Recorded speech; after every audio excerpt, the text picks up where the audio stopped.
नमस्कार, मैं कृष्णा त्रिपाठी और आप देख रहे हैं दाऊद न्यूज़। जहां कल हमने बात की थी एक व्यवस्था और एक गरीबी के बारे में, आज वहीं हमारे साथ विजय मिश्रा। आपका नाम क्या है सर?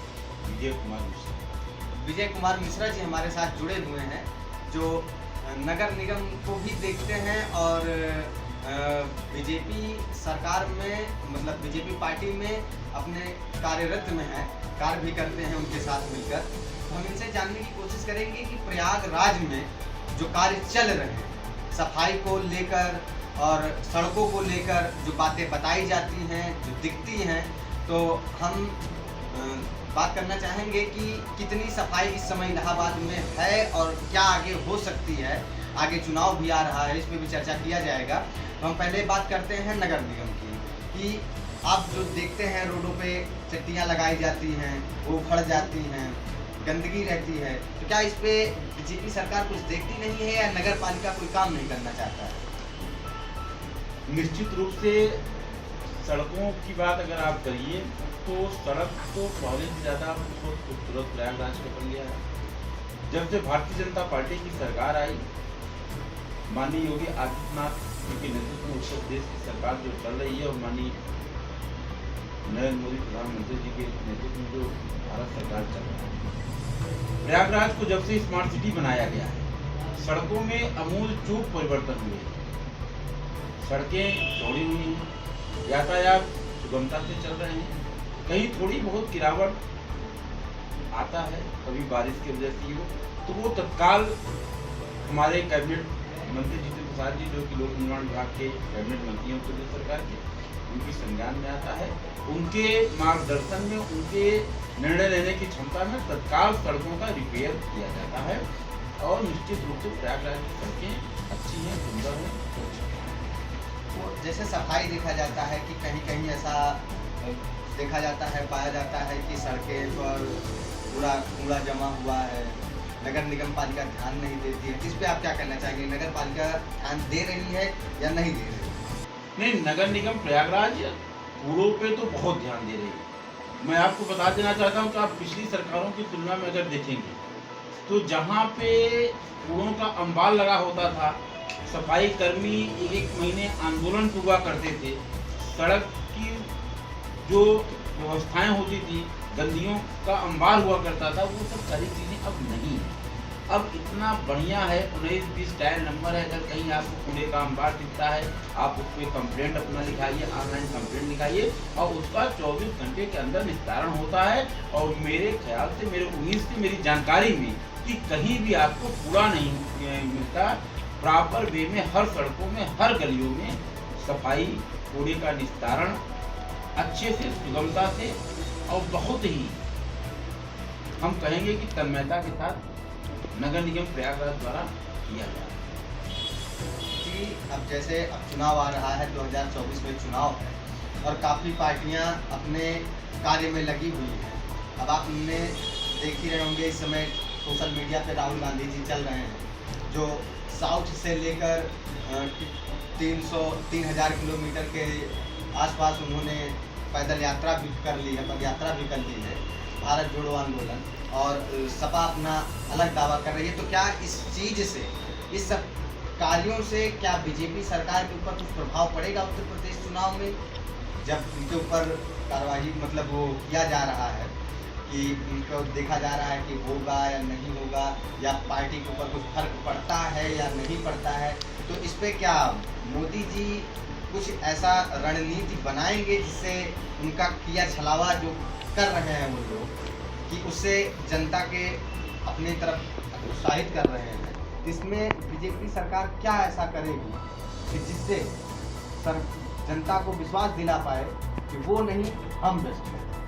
देखिए, जहाँ तक सवाल आप राहुल गांधी जी के भारत जोड़ो यात्रा की बात करें, तो उसमें हम आपको बताना चाहते हैं कि जब इनको देश और प्रदेश की जनता ने भरपूर समर्थन दिया था कि देश को जोड़िए, देश को खंडित न होने दीजिए, अखंड भारत का सपना देकर इनको जब मौका दिया गया था, 70 सालों तक देश और प्रदेश में उन्होंने राज किया, तब ये कुछ कर लगातार देश के विभाजन हुए। लेकिन अब तो कह रहे हैं कि हम पूरी सीट ले लेंगे, 300 के ऊपर भी हम जाएंगे। देखिए, मुंगेरी दाल के सपने कोई भी देख सकता है, उसमें उनका हक है। सपना हर व्यक्ति देखता है, सपना पूरा करने के लिए जज्बा होना चाहिए। आज भारतवर्ष माननीय यशस्वी प्रधानमंत्री नरेंद्र मोदी जी के नेतृत्व में निरंतर देश को अखंड भारत बनाने की ओर अग्रसर है। हमारे जो पुरातात्विक संरक्षण है, जो हमारे धर्मशालाएं हैं, मंदिर हैं, मठ हैं, उनका आप विकास देखिए। आप यही बगल काशी में, बनारस में जो काशी विश्वनाथ कॉरिडोर देख लीजिए, विंध्याचल में आप देख लीजिए विंध्य कॉरिडोर जो बन रहा है, और ऐसे ही तमाम मठों में देखिए। अभी कुछ साल पहले यहाँ पे कुंभ का आयोजन हुआ 2019 में, भव्य कुंभ, दिव्य कुंभ आपने देखा। इतना बड़ा आयोजन, कहीं से कोई ट्रैफिक नियमों का उल्लंघन नहीं हुआ, कोई दुर्घटना नहीं घटी, और निश्चित रूप में भारत की जो धरोहर है, जो संस्कृति है, जो भारत की पहचान है, अगर उसको लाने का कोई काम कर रहे हैं तो देश स्तर पे हमारे यशस्वी प्रधानमंत्री नरेंद्र मोदी जी कर रहे हैं, और प्रदेश स्तर पे अगर उसको कोई आगे बढ़ा रहा है, हमारे धर्म की, हमारी भाषा को, हमारे विकास को, हमारी मूलभूत आवश्यकताओं को जो ध्यान दे रहे हैं, वो उत्तर प्रदेश के यशस्वी मुख्यमंत्री योगी आदित्यनाथ जी। तो जैसे 2024 में अगर मान लीजिए सत्ता उनकी फिर से बनती है और वो आते हैं, तो क्या रोजगार और महंगाई पर कुछ ध्यान देंगे या नहीं देंगे? सत्ता की बात आप कर रहे हैं तो 2024 में भारतीय जनता पार्टी फिर से पूर्ण बहुमत की भारतवर्ष में सरकार है। और रही बात बेरोजगारी महंगाई की, तो बेरोजगारी महंगाई तुमको तो नहीं दिख रहा है। आप सत्ता देख लीजिए, इनकी सरकारों के देख लीजिए, और इस सरकार की तुलना आंकड़न मैं आपको पेश कर सकता हूँ कि कहीं भी 1 रुपए में कोई नौजवान सवाल नहीं उठा सकता कि उनको घूस दे के नौकरी मिले। यहीं पे पीएससी के, पुलिस के, सिपाहियों के पद बिके जाते थे, बोलियां लगती थी, और यही लोक सेवा आयोग का आप देखिए इतना बड़ा मूवमेंट होता था, एक जात विशेष के लोग उस पर किस तरह से हावी हुआ करते थे। आज वो सब चीज़ें नहीं है। पारदर्शिपूर्ण तरीके से सभी प्रतियोगी जिसके अंदर अपनी क्षमता है, अपनी तेज है, वो परीक्षा में प्रतिभाग कर रहा है और सफल हो रहा है। तो महंगाई पर आप क्या करना चाहेंगे, जिसमें से किसानों को बड़ी परेशानी हो रही है, बड़ी दिक्कत हो रही है गैस खरीदने में और अन्य चीज़ों को लेने में, पेट्रोल को लेने में, तो इस पे आप क्या कहना चाहेंगे? क्या ये सब सस्ते हो सकते हैं या नहीं हो सकते? नहीं, निरंतर हमारे प्रधानमंत्री, यशस्वी प्रधानमंत्री नरेंद्र मोदी जी और उत्तर प्रदेश सरकार के यशस्वी मुख्यमंत्री योगी आदित्यनाथ जी और उनकी पूरी कैबिनेट निरंतर इसमें प्रयास कर रही है। मूलभूत आवश्यकता की जो चीज़ें हैं, जो वस्तुएं हैं, कहाँ से कैसे उसको जनमानस तक सस्ते दरों में पहुंचाया जाए, उसके लिए वो लोग काम कर रहे हैं, और उसका असर देखने को मिल रहा है। तमाम चीज़ों के दामों में गिरावटें आई हैं। आने वाले समय में और पारदर्शीपूर्ण तरीके से सस्ती वस्तुएं, खाद्यान्न की वस्तुएं, सहित रोजमर्रा की तमाम चीज़ें आपको उपलब्ध होंगी। तो जी, जैसे आपने बताया कि सस्ती होंगी चीज़ें, अभी जो कमर टूट रहा है गरीबों का, उस पर आप क्या कहना चाहते हैं? देखिए, अभी हम आपको कहना चाहते हैं कि एक इतना बड़ा आपातकाल पूरे विश्व में आया, कोविड-19, पूरे देश की अर्थव्यवस्था चरमराई है। कहीं कहीं से तो प्रभाव तो भारत में पड़ेगा, लेकिन जो माननीय प्रधानमंत्री की दूरदृष्टि की सोच थी,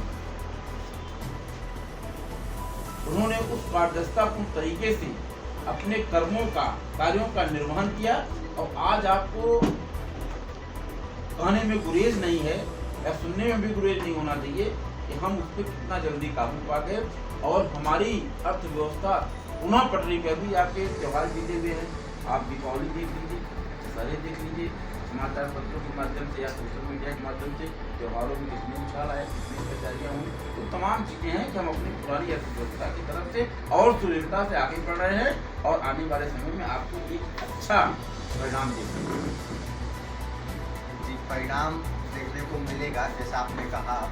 तो क्या इसमें जो अभी हाल में चीज़ें हो रही हैं, कुछ दंगे हो रहे हैं, कुछ केस हो रहे हैं, जैसे मतलब इस समय अभी देखे होंगे आप ट्विटर वगैरह पे भी काफ़ी गलत काम हो रहा है, गलत कार्यों पे, इसमें सोशल मीडिया में ये भी दिखाया जा रहा है कि अलग अलग धर्म जात के लोग अपना नाम बदलकर किसी के साथ ऐसा कर रहे हैं। मतलब हमारे कहने का मतलब है कि योगी जी ने जो एंटी रोमियो कोड निकाला उसका क्या मूल भाव हुआ, उसका कुछ अंतर निकला या नहीं निकला, आज भी वही मारकाट चालू। आपने दिल्ली का केस सुना होगा कि 35 टुकड़े करके उन्हें 18 दिन तक फेंका। इस पर आप क्या कहना चाहेंगे कि इसमें उस आदमी को कुछ होना चाहिए या नहीं होना चाहिए, सरकार इस पर क्या कर सकती है? निश्चित रूप से उस व्यक्ति को फांसी की सजा होनी चाहिए और उसको फांसी की सजा होगी। लेकिन हम अपनी बहनों से ये अपील करना चाहते हैं कि घर के संस्कार, हमारे भारतवर्ष के संस्कार जो हमको उपहार स्वरूप हमारे पूर्वज छोड़ के गए हैं उसका पालन करिए। तो ऐसे दुरात्मा, ऐसे दुस्साहसी व्यक्ति से समाज लड़ेगा। समाज की भी नैतिक जिम्मेवारी होती है। अगर समाज नहीं खड़ा होगा तो सरकारें इसमें नहीं कर पाएंगी। पहले हमको अपने समाज को सुधारना होगा, अपने संस्कार को, अपने संस्कृति को जीवित करना होगा और जिसके लिए निरंतर हमारे यशस्वी प्रधानमंत्री नरेंद्र मोदी जी, यशस्वी मुख्यमंत्री योगी आदित्यनाथ जी इस पर काम कर रहे हैं और आने वाले समय में आपको इसका निश्चित रूप में परिणाम जी। जैसा कि आपने मिश्रा जी के मुखारबिंदों से सुना कि सुधार आएगा और गरीबी जाएगी और महंगाई भी कम होगी। इसी के साथ हम अपनी बारी को विराम देते हुए ऐसे ही एक्सक्लूसिव वीडियो को देखने के लिए देखते रहें दाऊदी न्यूज़ कृष्णा त्रिपाठी के साथ। नमस्कार।